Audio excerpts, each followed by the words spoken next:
Իմ անունն է Տիգրան Խզմարյան, ես մասնագիտությամբ կինոռեժիսոր եմ։ Ներկայացնում եմ Սարդարապատ եւ Նախախորհրդարան քաղաքացիական նախաձեռնությունները կամ շարժումները։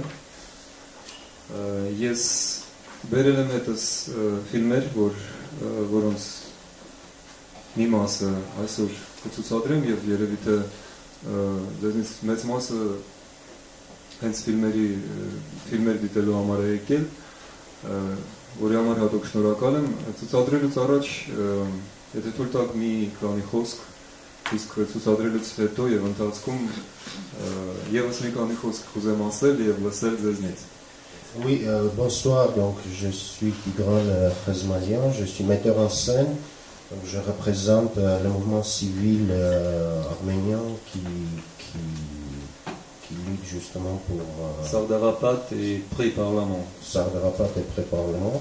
Donc je voudrais vous présenter mes 3 films. Je vous remercie par avance d'être là.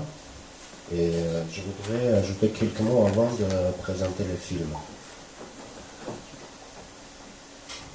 Երկու օր առաջ, չէ, 21-ին ես ընդամենը մի քանի ժամ է որ հասա Փարիզ, երեք մենք օրացույցով նշում էինք Հայաստանի 3-րդ Հանրապետության 22-ամյակը. Donc il y a 3 jours en arrivant à Paris, donc c'est le 21 qu'on a fêté, qu'on a commémoré le 22e anniversaire de l'indépendance de l'Arménie. Ֆրանսիայում հեշտ է ասել 3-րդ հանրապետություն, որովհետև դուք ապրում եք 5-րդ հանրապետությունում եւ ինձ ավելի հեշտ կլինի արտահասանել մյուս նախադասությունը, որ հիմա կասեմ, այս նախադասությունը այն է, որ իմ եւ իմ ընկերների համոզմամբ Հայաստանի 3-րդ հանրապետությունը մտել է իր հոգեվարկի մեջ եւ մենք ականատես ենք ցավով եւ այնուամենայնիվ նաև հույսով այդ 3-րդ հանրապետության վաղճանը եւ 4-րդ հանրապետության սկիզբը.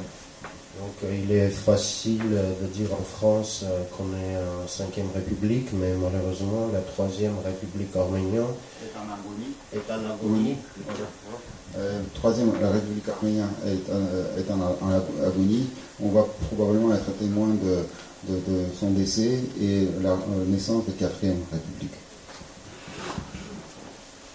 Խոսքը իհարկե գնում է շատ կոնկրետ բաների մասին, ընդամենը 20 օր առաջ բոլորիս համար, եթե ոչ անսպասելի, ապա ամենայն դեպս մի փոքր ոճի առումով, ստիլի առումով զարմանալիորեն մարդը, որը իր վրա է վերցրել մեզ ներկայացնելու իրավունքը, որը մենք նրան չենք տվել, Սերժ Սարգսյանը կտրուկ ընդհատեց 3-4 տարի ընթացող բանակցությունները Հայաստանի եւ Եվրամիության միջև եւ հայտարարեց, որ Հայաստանը իր որոշմամբ մի գիշերվա մեջ փոխել է որոշումը եւ մտնում է Ռուսաստանի, Ղազախստանի, Ղրղստանի եւ Բելարուսի հետ մի մաքսային միություն, կարծես թե պետությունները կայանում են մաքսային միություններով. Il y a quelques jours à peine, une vingtaine de jours, il y a quelque chose d'imprévu qui est arrivé avec le 3 septembre plus exactement. Donc avec un style très bizarre, la personne qui se dit présenter tous les Arméniens et qui se réserve ce droit, qui est le président de l'Arménie, Serge Sarkisyan. En une nuit, il a décidé de changer de politique extérieure du pays. Voilà, et il a annoncé qu'il rejoint l'Union douanière, dont les membres sont la Russie, le Kazakhstan, la Biélorusse, la République kirghize. Voilà. Այս ամենը ստիպում է մեզ եւս մեկ անգամ գիտակցելու, որ մեր երկրի, մեր ազգի, մեր երեխաների ապագայի համար պատասխանատու ենք մենք, այլ ոչ թե Սերժ Սարգսյանը կամ նրա կամակատարները։ Ça nous fait réaliser qu'en fait, nous sommes les responsables du futur de nous-mêmes et de nos enfants, et pas vraiment les personnes qui sont au pouvoir et qui exécutent, on ne sait pas les décisions de qui. Շատ բան Ֆրանսիայում բացատրել պետք չէ, որովհետև ձեզնից եթե ոչ շատերը, ապա գոնե ոմանք ներկա են եղել եւ երևի մասնակցել են այն հանդիպմանը Կոմիտասի արձանի մոտ, անվանենք այն հանդիպում, որին արժանացրեցին բոլոր հայերի կողմից Սերժ Սարգսյանին, երբ նա եկավ վաճառելու հայ-թուրքական խայտառակ արձանագրությունները եւ պաստորեն այդ սրբապղծությունը դուք կանխեցիք, նա չկարողացավ մոտենալ Կոմիտասի Սուրբ արձանին եւ պղծել այդ սրբությունը, շնորհիվ ձեզ, որի համար մենք բոլորս անչափ շնորհակալ ենք։ On se rappelle tous de l'accueil qui a été réservé à M. Serge Sargsyan devant le monument de Komitas il y a 2 ou 3 ans, concernant justement sa signature sous les protocoles avec la Turquie. Et en fait, M. Zmalian considère, et on le trouve tous, je crois, que c'est pas protection. C'est honteux, mais le mot c'est que... Désécration. Surtout devant le monument de Komitas.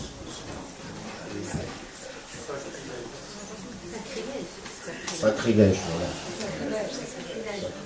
Բոլորներ հասկանում են, ինչ իմաստունի թարգմանությունը։ Ասացին, որ ոմանք չի հասկանում։ Որ ժամանակ ենք գտնում։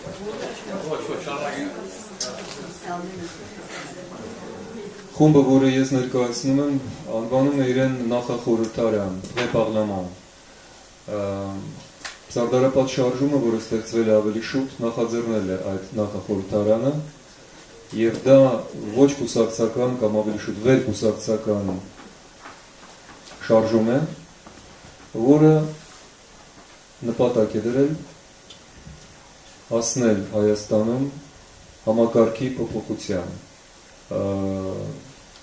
Սովորաբար դա անվանում են հեղափոխություն։ Մենք ընդգծում ենք, որ հեղափոխությունը եւ իշխանափոխությունը հատկապես անհրաժեշտ է, բայց բավարար չէ։ Այն ինչ մեզ իսկապես անհրաժեշտ եւ բավարար է, դա Հայաստանում ստեղծված ողջ համակարգի համակարգի փոփոխությունն է եւ դրանով մենք զբաղվում ենք վերջին ժամանակների ընթացքում օրնիդուն։ Le groupe que je représente s'appelle Pré-Parlement, donc le mouvement Sardarapat a été l'initiateur de ce groupe.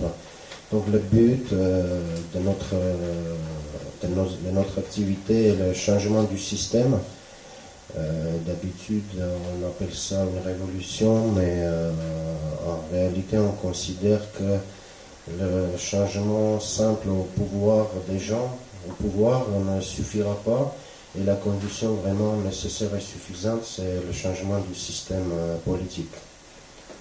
Ես հիմա շատ չեմ տարածվելու, որովհետև եթե դա ձեզ հետաքրքրի, մենք կանդրադառնանք այդ խնդրին, ես միայն ասեմ, ինչու հանկարծ ունենալով 82 կուսակցություն Հայաստանի մեջ, մենք որոշեցինք այնուամենայնիվ անել այս ամենը քաղաքացիական հասարակության միջոցով։ Բանը այն է, որ վերջի 5 տարիների ընթացքում եւ հատկապես 12 թվականին, երբ սկսվում են նախագահական չընտրությունները, մենք ընտրություն բառը այստեղ չենք կարող օգտագործել, մի շարք առաջնահերթ ավանդական կամ ոչ այնքան ավանդական կուսակցությունները հրաժարվեցին դրանց մասնակցելու եւ դա ապացուցեց, որ կուսակցությունները Հայաստանում, հայկական կուսակցությունները գոյություն այլևս չունեն։ Եվ քանի որ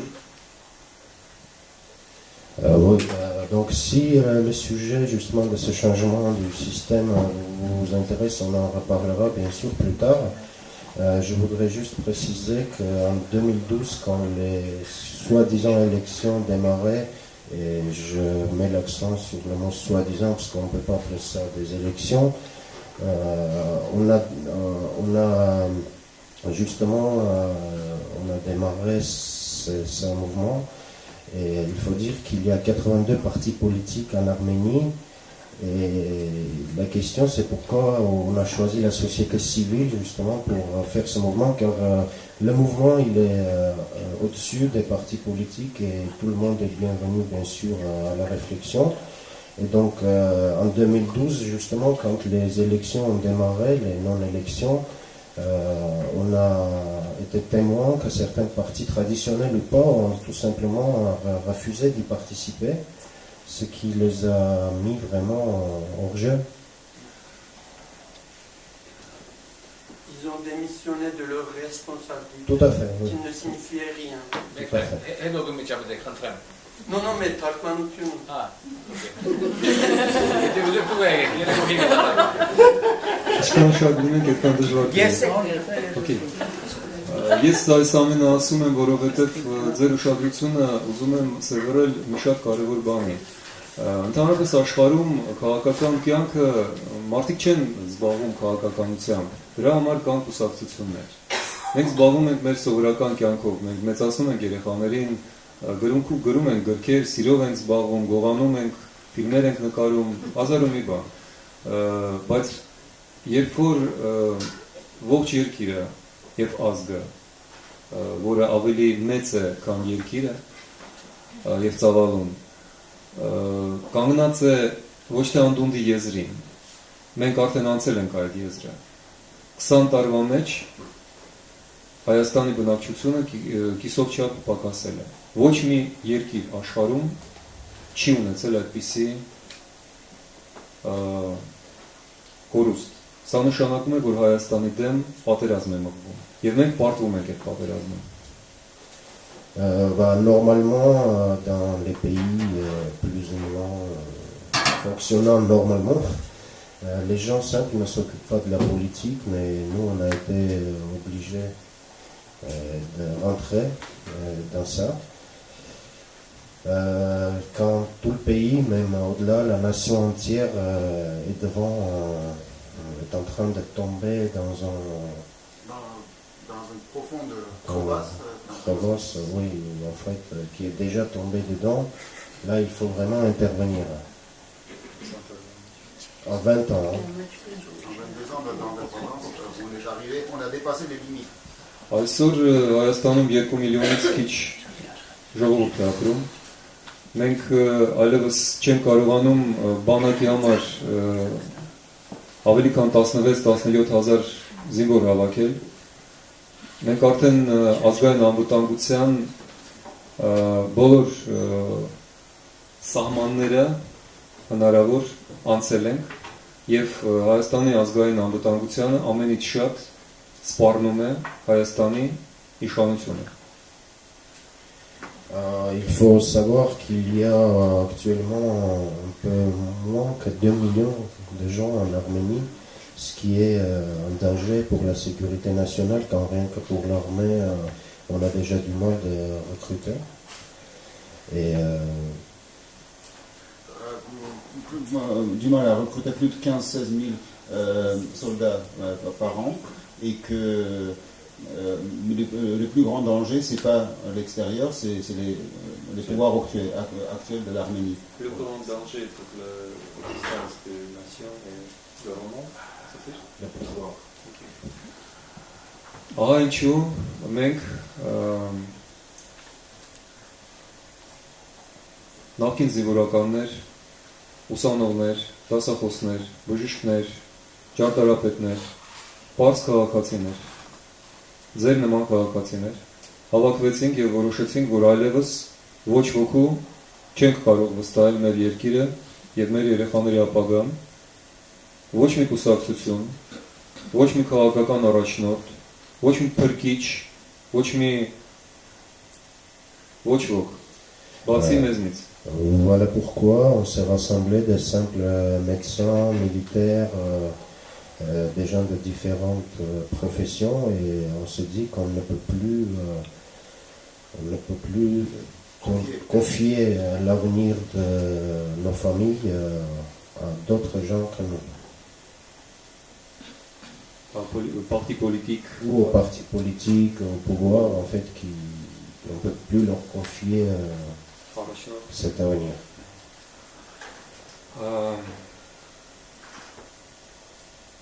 Այն ինչ ենք մենք զբաղված։ Երկրի վիճակը լավագույնս նկարագրում է երկրի մշակույթը։ Եթե դուք ուզում եք հասկանալ երկիրը, դուք նախ եւ առաջ նայում եք ինչ է արտադրել այս երկիրը մշակույթի առումով։ Այսինքն Զվարթնոց օդանավակայանից մարդիկ վաղուց արդեն տանում են միայն մշակույթ, որովհետև Հայաստանը այլևս չի արտադրում կոմպյուտերներ, ինչպես 60-ական թվականներին կամ զենք կամ ինչպես 70-ական թվականներին կամ որևէ այլ բան։ Այն ինչ մենք արտադրում ենք դա նկարներն են, կարպետները, կոնյակը, որը նույնպես մշակույթի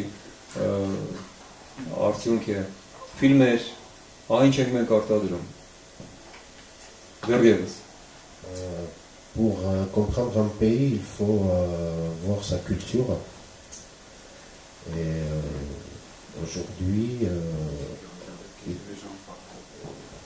il suffit de regarder qu'est-ce que les gens emportent avec eux de l'Arménie. Ils apportent la culture. Parce qu'on ne produit plus aujourd'hui des computers et des ordinateurs comme dans les années 60. On ne produit plus des armes comme dans les années 70. Et on arrive encore à produire de la culture. Սակայն ամենամեծ կորուստները, ինչ գրել է մեր երկիրը, 20-ամյակի մեջ հենց մշակութային կորուստներ են։ Ես այստեղ բերել եմ ֆիլմեր եւ օրինակ մի ֆիլմ, որը իմիջիալոց 2005 թվականին ստացել է, ես դա արել եմ Գարեգին Չուկազյանի ընկերոջս հետ միասին, ինքը արել էր մուլտիմեդիան, ես արել եմ ֆիլմը, սա ստացել է 2005 թվականի աշխարհի լավագույն մշակութային նախագիծ մրցանակը, համաշխարհային, ողջ աշխարհում։ Եվ սա Արամ Խաչատրյանի «Դարը» ֆիլմ է, մենք այսօր այն կդիտենք։ Երբ որ ես անում եմ այս ֆիլմը եւ Google-ով հայկական սայթերում փնտրում եմ ինչ-որ տեղեկություն, ես գրում եմ Արամ եւ գիտեք ինչ էր գալիս։ Արամ Ասատրյան, այլ ոչ թե Արամ Խաչատրյան։ Ահա ինչ է իրենից ներկայացնում այսօր Հայաստանի մշակույթը։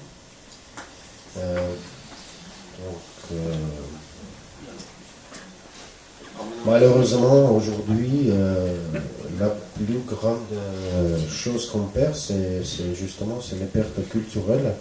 Je vous ai amené un film que j'ai fait en collaboration avec Garegin Chougassian.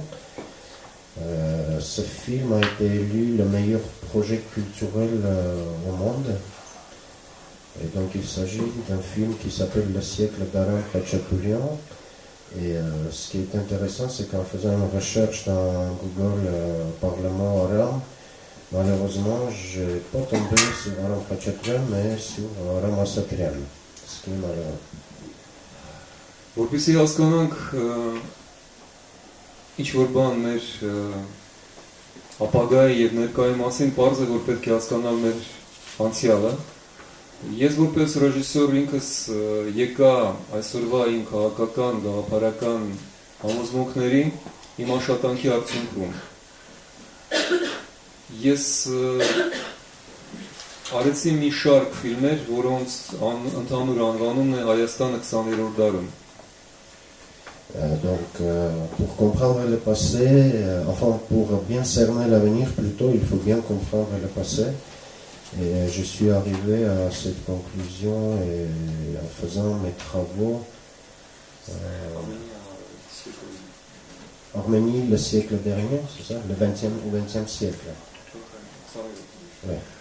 Եվ որպեսզի մեր խոսակցությունը վերածվի ինչ-որ կոնկրետ պատկերների, որովհետև ֆիլմը պետք է ունենա պատկերային, վիզուալ կողմ, ես դες կառաջարկեմ հիմա դիտել 60-ական թվականների մասին մի ֆիլմ, այսինքն ֆիլմը սկսվում է 63 թվականից եւ ավարտվում է 2013 թվականով այսօրվա մեր իրավիճակով։ Ես փորձեցի հասկանալ Հայաստանի քաղաքական իրավիճակ ամեն մի տասնամյակում։ Եվ առաջի ֆիլմը այդ շարքի առաջինը չէ, կներեք, ուղղակի առաջինը, որ հիմա ցույց կտամ դες, կոչվում է Արքայի մահը, ավելի ճիշտ շախմատ կամ Արքայի մահը, որովհետև շախմատ բառացիորեն նշանակում է Արքայի մահ։ Donc, pour bien comprendre la chose, je vous propose de l'imaginer à travers de mes films. Donc, le premier les films, ils présentent la période allant de 1963 à 2013. Et donc, pour comprendre, il s'agit de comprendre la situation politique qui était en Arménie tous les 10 ans. Et donc, le premier film, il s'appelle La mort du roi. Échec ou La mort du roi. Échec et mat, ce qui signifie en fait la mort du roi, en fait. Et là, c'est le nom du premier film. Ես առաջարկում եմ նայել այս կեժամանոց ֆիլմը եւ քանի որ այս ֆիլմը ուղիղ շարունակություն է մեր այսօրվա խոսակցությանը, միգուցե այն դառնա նաեւ սկիզբ մեր հետագա խոսակցությանը, շնորհակալություն, եկեք դիտենք կեժամ Արքայի մահը ֆիլմը, որը գոյություն ունի 3 լեզուներով, հայերեն, ռուսերեն եւ անգլերեն, մենք հիմա հայերեն տարբերակը կդիտենք, ցավոք սրտի ֆիլմում խոսքերը շատ են եւ թարգմանել այն կլինի դժվար, այդպես որ պետք է ներողություն խնդրեմ նրանցից, ովքեր հայերեն այդքան էլ լավ չեն տիրապետում, շնորհակալություն, կես ժամից կվերադառնանք։ Donc, pour poursuivre cette conversation, on va d'abord regarder le film qui va durer 30 minutes. Le film, il a été traduit en arménien, russe et anglais. Donc, je vous remercie bien sûr d'être là, mais il y a beaucoup de paroles dans le film, donc il va être un peu difficile de le traduire. Donc, on le regardera en arménien. À tout à l'heure.